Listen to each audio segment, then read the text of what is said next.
नमस्कार, मैं हरिओम विश्वकर्मा। आज हम गर्भ गीता का अध्ययन करेंगे। गर्भ गीता बहुत ही अनोखा ग्रंथ है। इसमें संपूर्ण ज्ञान समाहित है। श्री कृष्ण भगवान जी का वचन है कि जो प्राणी इस गर्भ गीता का सद्भावना से विचार मनन करता है वह फिर गर्भवास में नहीं आता है। उसे जीवन मरण के चक्र से छुटकारा मिल जाता है। सभी को गर्भ गीता का अनुशीलन अवश्य करना चाहिए।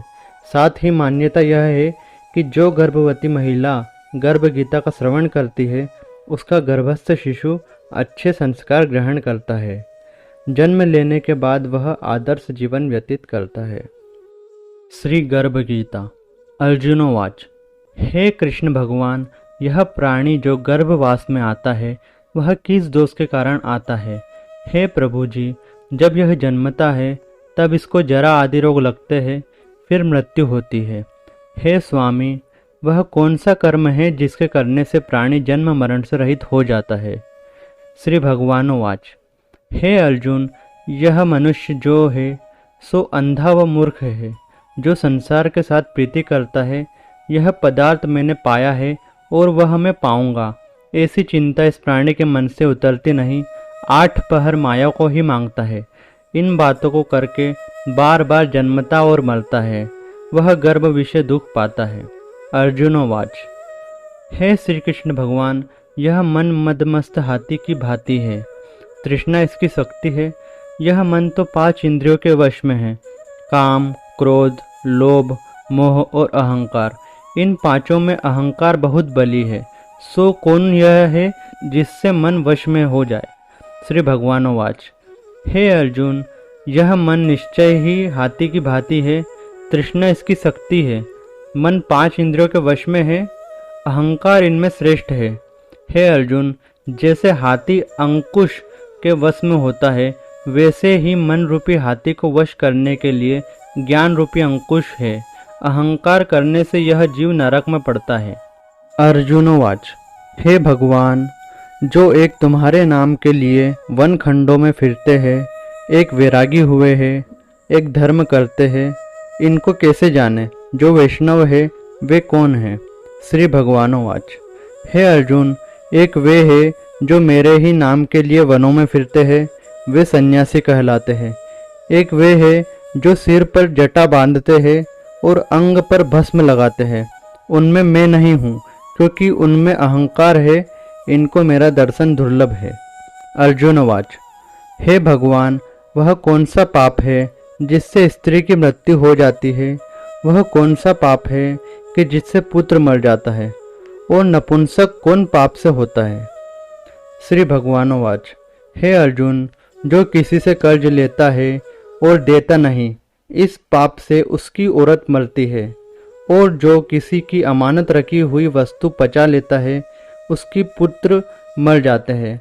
जो किसी का कार्य किसी के गोचर आए पड़े और वह जबानी कहे कि मैं तेरा कार्य सबसे पहले कर दूंगा, पर समय आने पर उसका कार्य न करे, इस पाप से नपुंसक होता है। ये बड़े पाप है। अर्जुनोवाच। हे भगवान, कौन पाप से मनुष्य सदैव रोगी रहता है? किस पाप से गधे का जन्म पाता है? स्त्री का जन्म तथा टट्टू का जन्म क्यों कर पाता है? और बिल्ली का जन्म किस पाप से होता है? श्री भगवानोवाच। हे अर्जुन, जो भी मनुष्य कन्यादान करते हैं और इस दान में मूल्य लेते हैं वे दोषी है। वे मनुष्य सदा रोगी रहते हैं। जो विषय विकार के वास्ते मदिरा पान करते हैं वे टट्टू का जन्म पाते हैं। और जो झूठी गवाही भरते हैं वे औरत का जन्म पाते हैं। जो औरतें रसोई बना के पहले आप भोजन कर लेती है और पीछे परमेश्वर को अर्ध ध्यान करती है तो वे बिल्ली का जन्म पाती है। और जो मनुष्य अपनी झूठी वस्तु दान करते हैं वे औरत का जन्म पाते हैं। वह गुलाम औरतें होती है। अर्जुनोवाच। हे भगवान, कई मनुष्यों को आपने सुवर्ण दिया है, सो उन्होंने कौन सा पुण्य किया है? और कई मनुष्यों को आपने हाथी घोड़ा रथ दिए हैं, उन्होंने कौन सा पुण्य किया है? श्री भगवानोवाच। हे अर्जुन, जिन्होंने स्वर्ण दान किया है उनको घोड़े वाहन मिलते हैं। जो परमेश्वर के निमित्त कन्यादान करते हैं सो पुरुष का जन्म पाते हैं। अर्जुनोवाच। हे भगवान, जिन पुरुषों के अंदर विचित्र देह है, उन्होंने कौन सा पुण्य कार्य किया है? किसी किसी के घर संपत्ति है, कोई विद्यावान है, उन्होंने कौन सा पुण्य कार्य किया है? श्री भगवानोवाच। हे अर्जुन, जिन्होंने अन्न दान किया है उनका सुंदर स्वरूप है। जिन्होंने विद्या दान किया है वे विद्यावान होते हैं। जिन्होंने संतों की सेवा की है वे पुत्रवान होते हैं। अर्जुनोवाच। हे भगवान, किसी को धन से प्रीति है, कोई स्त्रियों से प्रीति करते हैं, इसका क्या कारण है? समझा कर कहिए। श्री भगवानोवाच। हे अर्जुन, धन और स्त्री सब नाश रूप है, मेरी भक्ति का नाश नहीं है। अर्जुनोवाच। हे भगवान, यह राजपाट किस धर्म के करने से मिलता है? विद्या कौन सा धर्म करने से मिलती है? श्री भगवानोवाच। हे अर्जुन, जो प्राणी काशी में निष्काम भक्ति से तप करते हुए देह त्यागते हैं वे राजा होते हैं, और जो गुरु की सेवा करते हैं वे विद्यावान होते हैं। अर्जुनोवाच। हे भगवान, किसी को धन अचानक बिना किसी परिश्रम से मिलता है, सो उन्होंने कौन सा पुण्य कार्य किया है? श्री भगवानोवाच। हे अर्जुन, जिन्होंने गुप्त दान किया है उनको धन अचानक मिलता है। जिसने परमेश्वर का कार्य और पराया कार्य संवारा है वे मनुष्य रोग से रहित होते हैं। अर्जुनोवाच। हे भगवान, कौन पाप से अमली होते हैं और कौन पाप से गूंगे होते हैं और कौन पाप से कुष्ठी होते हैं? श्री भगवानोवाच। हे अर्जुन, जो आदमी नीच कुल की स्त्री से गमन करते हैं वे अमली होते हैं। जो गुरु से विद्या पढ़कर मुकर जाते हैं सो गूंगे होते हैं।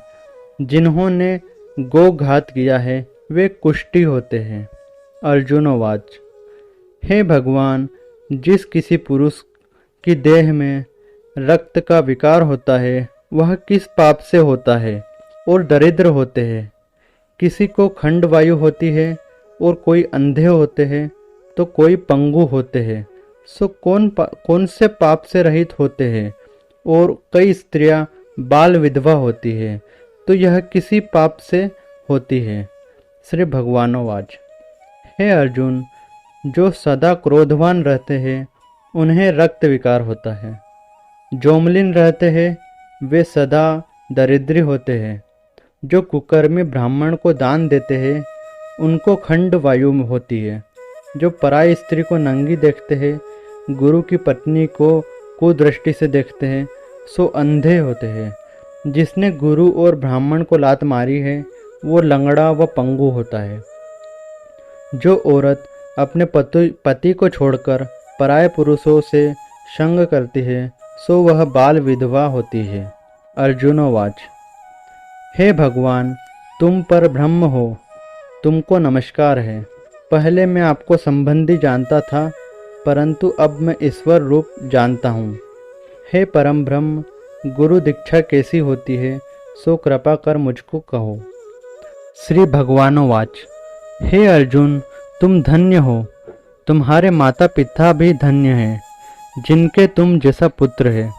हे अर्जुन, सारे संसार के गुरु जगन्नाथ है। विद्या का गुरु काशी, चारों वर्गों का गुरु सन्यासी है। सन्यासी उसको कहते हैं जिसने सबका त्याग करके मेरे विषय में मन लगाया है, सो ब्राह्मण जगत गुरु है। हे अर्जुन, यह बात ध्यान देकर सुनने की है। गुरु कैसा करे? जिसने सब इंद्रियां जीती हो, जिसको सब संसार ईश्वर मैं नजर आता हो और सब जगत से उदास हो। ऐसा गुरु करे जो परमेश्वर को जानने वाला हो और उस गुरु की पूजा सब तरह से करे। हे अर्जुन, जो गुरु का भक्त होता है और जो प्राणी गुरु के सम्मुख होकर भजन करते हैं उनका भजन करना सफल है। जो गुरु से विमुख है उनको सप्तग्रास मारे का पाप है। गुरु से विमुख प्राणी दर्शन करने योग्य नहीं होते। जो गृहस्थी संसार में गुरु के बिना है वो चांडाल के समान है। जिस तरह मदिरा के भंडार में जो गंगाजल है वह अपवित्र है, इसी तरह गुरु से विमुख व्यक्ति का भजन सदा अपवित्र होता है। उसके हाथ का भोजन देवता भी नहीं लेते, उसके सब कर्म निष्फल है। कुकर, सूकर, गदर्भ, काक, ये सब की सब योनियां बड़ी खोटी योनियां हैं। इन सब से वह मनुष्य खोटा है जो गुरु नहीं करता। गुरु बिना गति नहीं होती, वह अवश्य नरक को जाएगा। गुरु दीक्षा बिना प्राणी के सब कर्म निष्फल होते हैं। हे अर्जुन, जैसे चारों वर्णों को मेरी भक्ति करना योग्य है, वैसे गुरुधार के गुरु की भक्ति करना योग्य है। जैसे गंगा नदियों में उत्तम है, सब व्रतों में एकादशी का व्रत श्रेष्ठ है, वैसे ही अर्जुन शुभ कर्मों में गुरु सेवा उत्तम है। गुरु दीक्षा बिना प्राणी पशु योनि पाता है। जो धर्म भी करता है सो पशु योनि में फल भोगता है। वह 84 योनियों में भ्रमण करता है। अर्जुनोवाच, हे श्री कृष्ण भगवान, गुरु दीक्षा क्या होती है? श्री भगवानोवाच, हे अर्जुन, धन्य जन्म है उसका जिसने यह प्रश्न किया है। तू धन्य है। गुरु दीक्षा के 2 अक्षर है, हरि ओम। इन अक्षरों को गुरु कहा जाता है। यह चारों वर्णों को अपनाना श्रेष्ठ है। हे अर्जुन, जो गुरु की सेवा करता है उस पर मेरी प्रसन्नता है। वह 84 योनियों से छूट जाएगा, जन्म मरण से रहित हो नरक नहीं भोगता। जो प्राणी गुरु की सेवा नहीं करता वह 3.5 करोड़ वर्ष तक नरक भोगता है। जो गुरु की सेवा करता है उसको कई अश्वमेघ यज्ञ के पुण्य का फल मिलता है। गुरु की सेवा मेरी सेवा है। हे अर्जुन, तुम्हारे संवाद को जो प्राणी पढ़ेंगे और सुनेंगे वो गर्भ के दुख से बचेंगे, उनकी 84 योनियों कट जाएगी। इसी कारण इस पाठ का नाम गर्भ गीता ज्ञान है। श्री कृष्ण भगवान जी के मुख से अर्जुन ने श्रवण किया है। गुरु दीक्षा लेना उत्तम कार्य है। उसका फल यह है कि नरक की 84 योनियों से जीव बच रहता है। भगवान बहुत प्रसन्न हो गए। धन्यवाद।